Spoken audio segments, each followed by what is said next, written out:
Damn.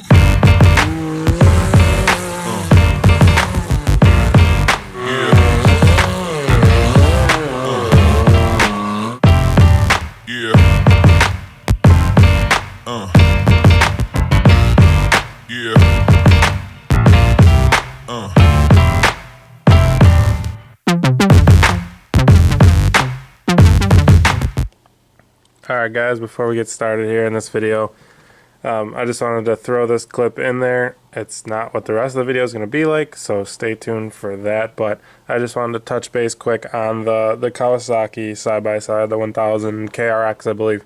I didn't realize how many people were interested in that machine, I guess. I didn't look too much into it.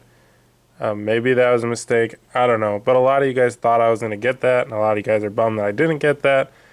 We didn't really touch base about that machine in this video because, to be honest, it really wasn't even considered for me. And it's not because it wasn't considered because it wasn't like a quality machine by any means. I just didn't know anything about it.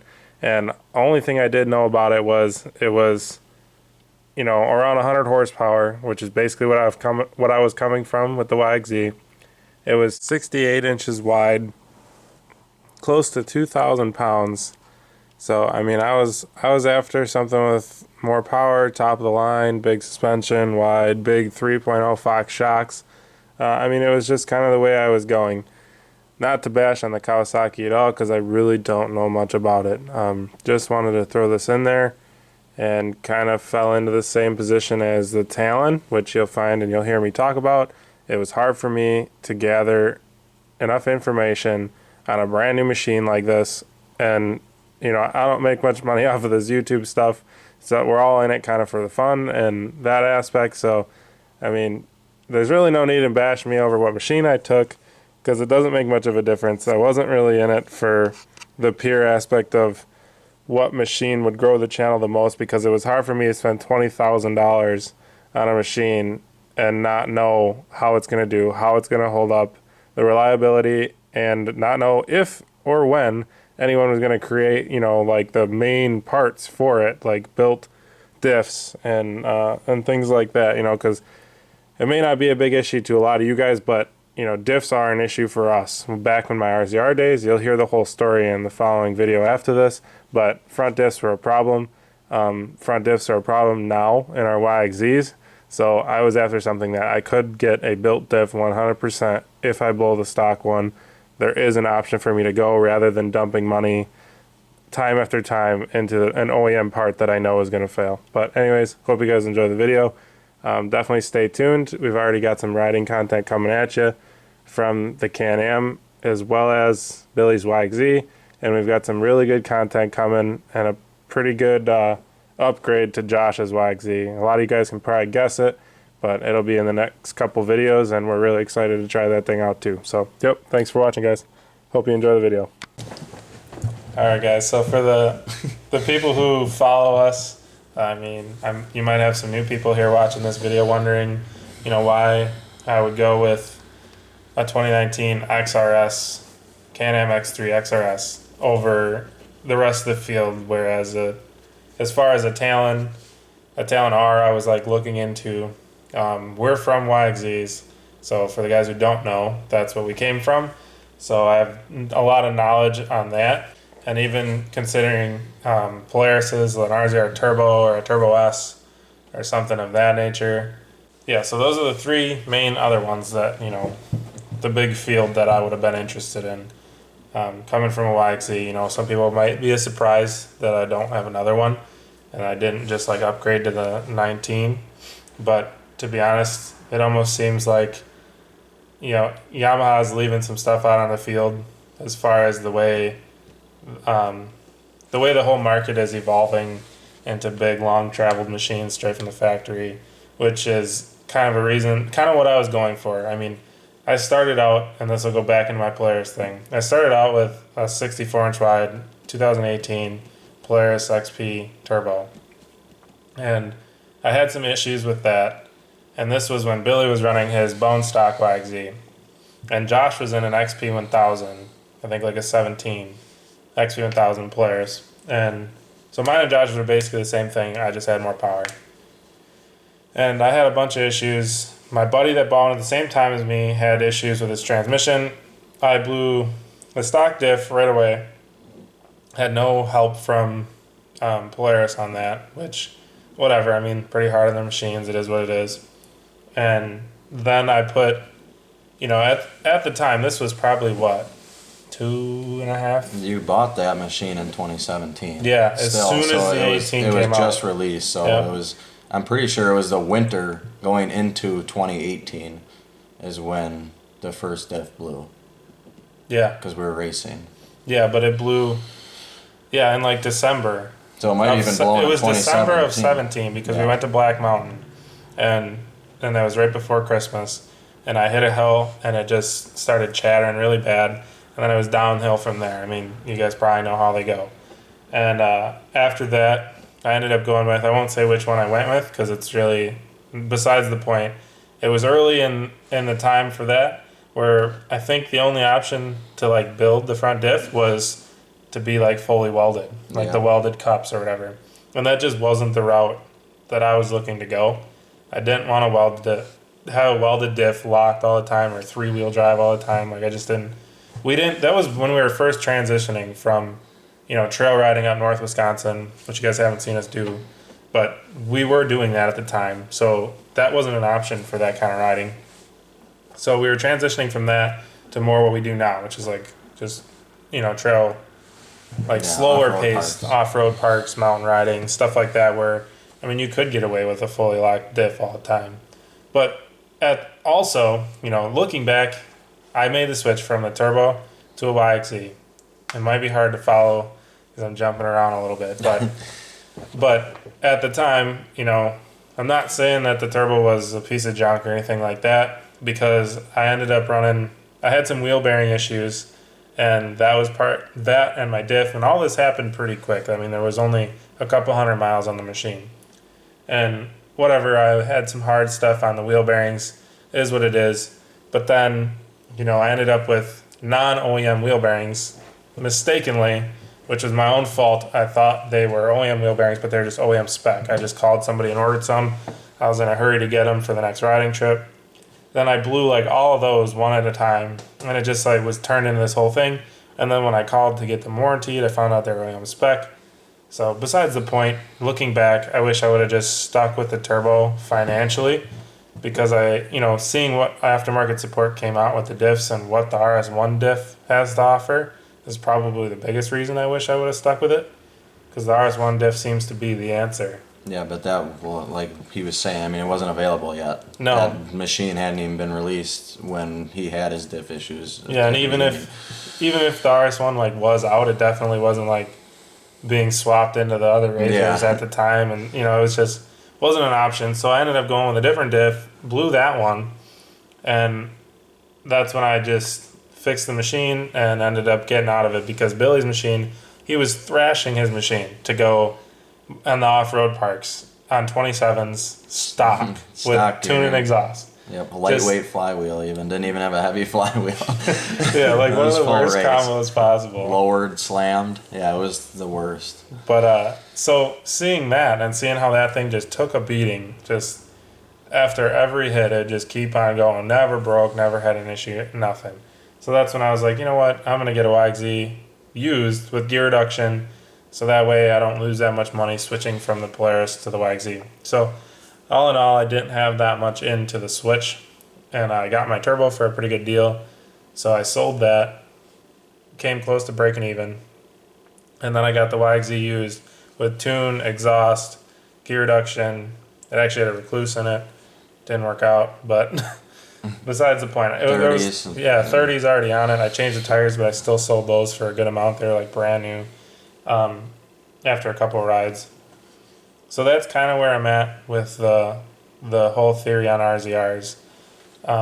That's why I didn't want to go with another one. I know that now there's a lot more out there, and the RS1 diff would be the way to go in that model machine. But even looking forward, I didn't want to go 64 wide. Like I said, I've had a few of them. I won't even go into prior to that, because I've had a couple other RZRs as well in the beginning. But I didn't have them that long. So I kind of wanted to go with, the bigger, bad 72 wide, long traveled machine. So it would have been like a Turbo S. I mean, it would have been a Turbo S or what I'm in now if I was going Polaris. And the Turbo S does seem like it's a better option than the machine I was running, the XP Turbo, the 64 wide. You know, from my knowledge, it's got a better diff. It's got the RS1 diff. Yep. It's got a little bit better axles, better transmission. Yeah, I mean, I don't know about that, but it's supposed to be just beefier everything from the A-arms to center drive shaft. I've heard. I mean, I've done quite a bit of research on them, but yeah, I mean, they're better, but still, I mean, it's still running the old chassis though, as too. You know, they just came out with that Pro XP, Which they don't just have this year, and they don't have a 72 wide yet, which, you know, we're hoping to see soon, but it's not available right now. Yeah, so that's kind of why I steered away from it. And it was kind of the same platform I already had, the 18 Turbo. You know, it's basically the same machine, just not long traveled. Yeah. So that's why I was like, I'm not going to go and buy another one that I just had and start to build over again with everything needed that goes along with that. You know, seats, all that stuff. All that stuff I already had at one point that I didn't want to do again. So Can-Am to me was just a new, fresh start to a fresh build, and we've never had one. So it'd be cool to compare. Plus, I mean, the price point on these seemed pretty legit. Comparing them to the Turbo S, you know, it's right there along with it, and it. I mean, it just seems like quality. Like the skid plates on this thing are legit. Like I don't think I'll need skid plates. If you're watching this, actually UHMV, I mean, like a legit skid plate on these machines, which is really cool to see. Yeah. Because if you look at, you know, any other machines, it's just chintzy plastic, right? And it doesn't work for what we do. And skid plates are like, they're almost $800. So to save that right off the bat, I mean, that's pretty big in my opinion. Yeah. Because it's definitely something, starting with a brand new machine, it's something that I would suggest to anybody getting a new machine is to do skid plates right away if they do our kind of riding, because it'll just destroy the bottom of your machine. And I mean, for me, I'd like to keep it somewhat nice under there. And yeah, I mean, you don't have anywhere to. You couldn't even put skid plates on it now if you wanted. No, there's no. Literally on my machine, the frame's like twisted or all. It's really bad. So yeah, mine looks the same. Yeah, so Mine's there's no fixing it. I can't even pull the skid plates off because I'll never be able to get them back on. They're completely destroyed. But it was one of the things, you know, we're learning just as much as everybody else every day, and it's just something we learned along the way. You know, we need skid plates, and right. Luckily, this machine comes with some pretty beefy stuff right out of the get, so that's one less thing you got to do. And then, so moving forward from there, the reason I didn't want to go with the 19 YXZ is because they really haven't changed a whole lot. I mean, so a couple of the big main issues that made me want to switch to begin with is there is no fix for the front diff, and we've blown multiples, and there's posts every couple days of people blowing them, and I mean, they're not cheap, you know. They're $500-600 a pop for a used one, $800 for a new one, just to keep pouring it into a diff that's gonna blow again. Might last one ride. Yeah, you could literally go out and hit one trail and blow the front diff, and then you're out $800. I literally just spent $800 on a brand new OEM diff. So that's one of the big items. Another issue that I've had, I mean, all three of us, me, him, and Josh, have battled this at one point. I mean, you've had overheating issues. Yep. I've had quite a bit of overheating issues. Now my fans are just wired to come on with the key because it's the only way I could keep my rig cool without, I mean, maybe I could tear the whole front end apart and actually clean like the inside of the radiator or something. I don't know. But regardless, everybody with YXZs knows that that's an issue. So they did address that in 19, but the diff is the same from 16, 17, 18, and 19. Yep. The diff's the same. I mean, there's a different part number in a 19, but people are still blowing them, so whatever changed the part number didn't pertain to the issue that we're having. No. Other than that, the 19 gearing isn't low enough for what we do. The 19 gearing did fix a lot of people's issues because probably the average trail rider Yeah, I would agree with that. is running a 29 or a 30, and they're not doing rock gardens and, you know, savage mountain climbs. Like, you don't really see too many YXZs doing what we're doing.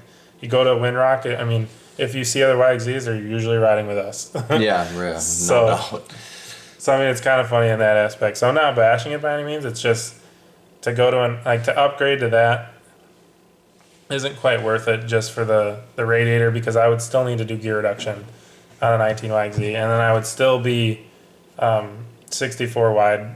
Like, it's not worth the investment of buying that machine for 17, 18,000. And, you know, I want big wide suspension on my next machine. Like, I just want to try that. I know maybe it's going to hurt me in some spots, maybe it's going to help me, but it'd be cool to just see the ride on it as far as that goes.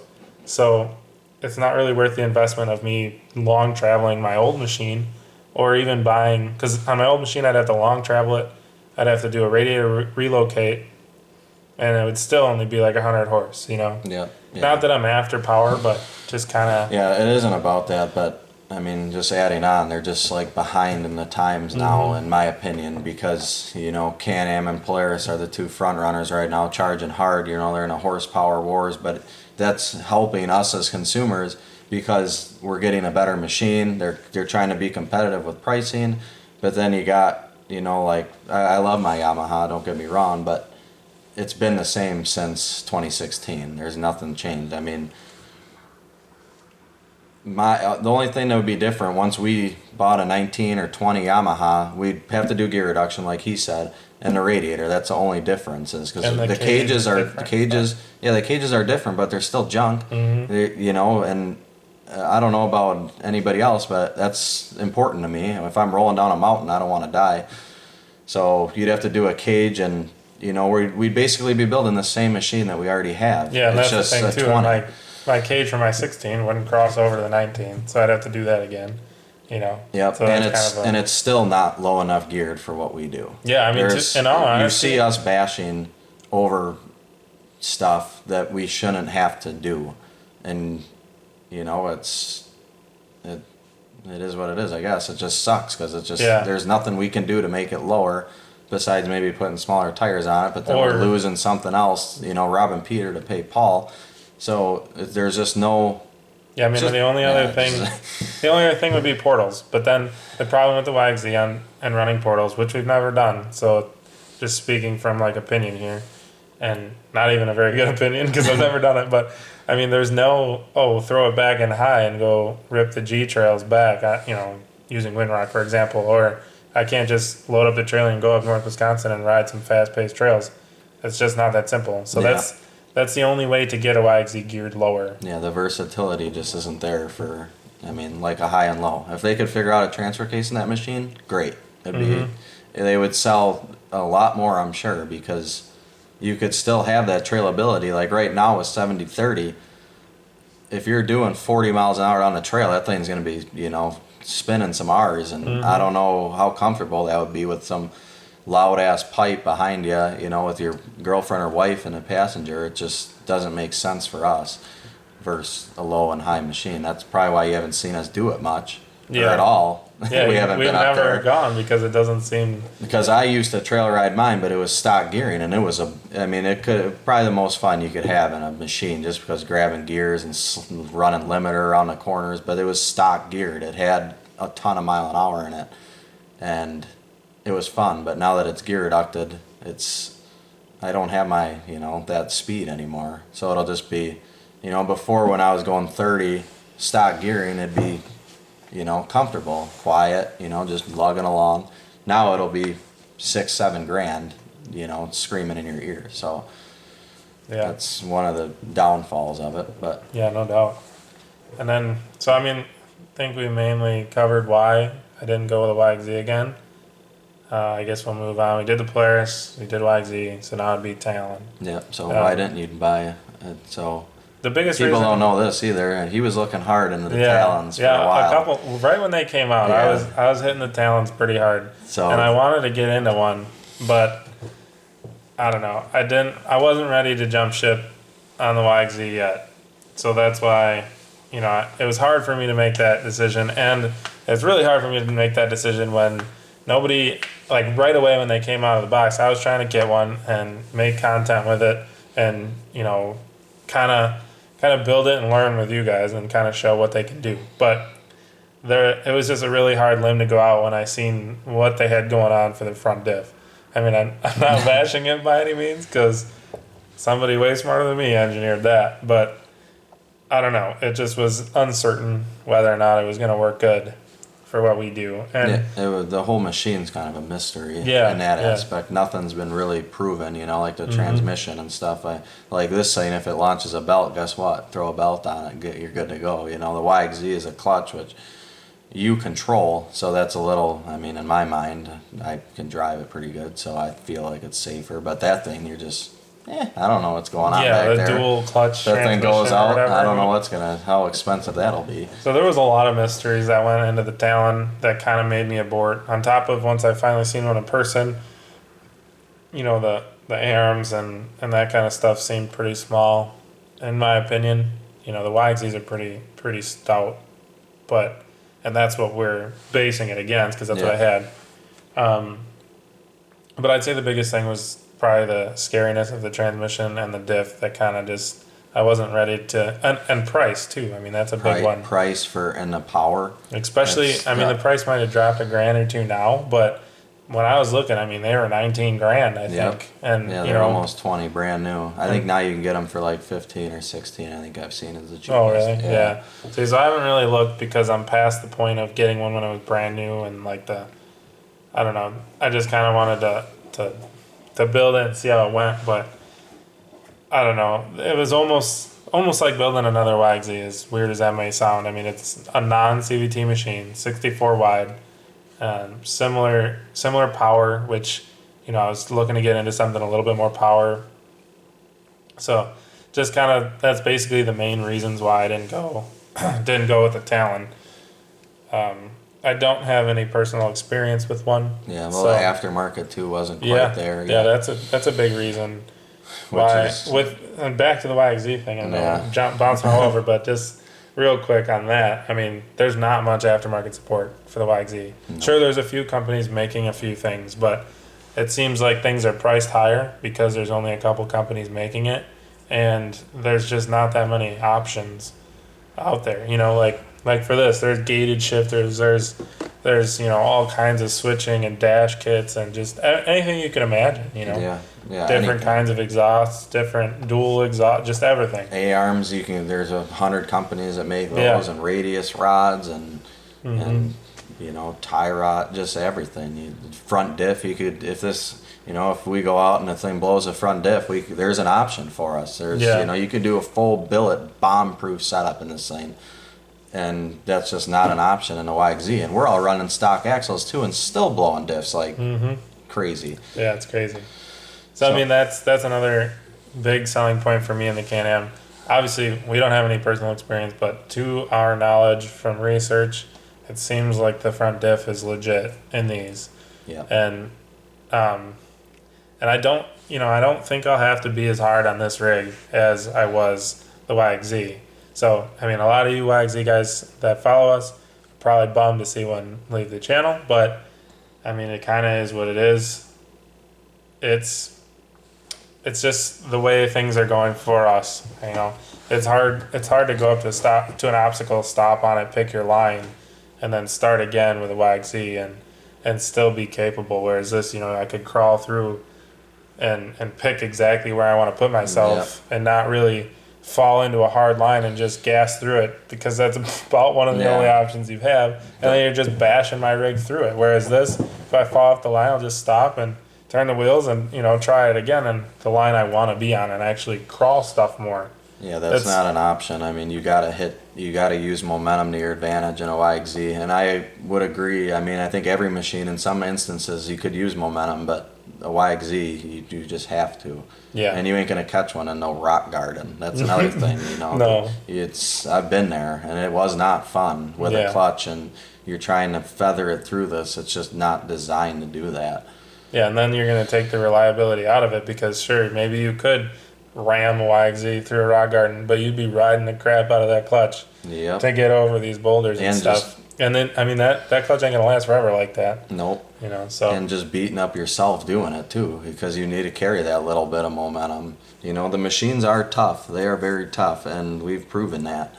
They'll take the hit, but it's you that it's taken a hit too. So Yeah. I mean, we're all getting older now, so. So I mean, we just want to make that video for the guys who are following us, who have been following us, and maybe, you know, if there's some of you guys who made it to this point in the video that are new and wondering why someone would choose this over a Turbo S or whatever. I mean, it's kind of personal experience. I mean, I think the Turbo S would be a good machine. It's just pretty much the same platform I came from, like I already said. But anyways, we're excited to see what the Can-Am has in store. Hope it's good. If not, I mean, there's just options out there to where I can put money into building it instead of just money into replacing those stock parts. Yeah, exactly. So we're super curious to test out how the stock axles hold up. You know, I don't want to go full build on RCVs right away and just move the weak point longer or further up in the drivetrain. So I mean, you know, if you guys are curious, you're definitely gonna see the weak points of the Can-Am, see how it does, because it's still gonna go on the same trails as the YXZ. To try and keep some body damage minimal, whereas the YXZ was pretty thrashed, so I didn't really care as much. But I mean, it should be a fun time. I'm excited to start the build. Yeah, and you guys will see everything that we have. Any issue with this thing that's ever going to arise, you'll be there for, which is cool. I mean, we're starting with a brand new machine. We're going to test every component on it. And I'm sure before he replaces it, you know, if he ends up building, you know, the arms or axles or whatever, he ain't going to do it unless he breaks one. So then we can say, you know, well, this is why I'm upgrading this. Mm-hmm. This is why I'm doing this, you know. So it'll be pretty cool and hopefully informative to you guys. If you guys are looking into getting one or have one already, you know, we're going to try to bring you through the whole process. Yeah, the whole process of everything. And, you know, building it should be a really fun time. It should be fun content. Get some good garage videos out of it. I think it's really going to just be a fun time for all of us. Yeah, man, I'm excited. So hope you guys feel the same. Hopefully you're not too upset about us or me leaving the YXZ world. He's still got old Ticky, but yeah, dude, Ticky's still with us. But if you guys made it to this point in the video, thanks for watching. We appreciate the support. Definitely subscribe if you're new here. Like I said, you know, if you don't know what kind of riding that we do, you know, check out some of our prior videos and you'll see that, you know, this rig's gonna have. I mean, it's going to be tested. I'll just put it to you that way. Yeah.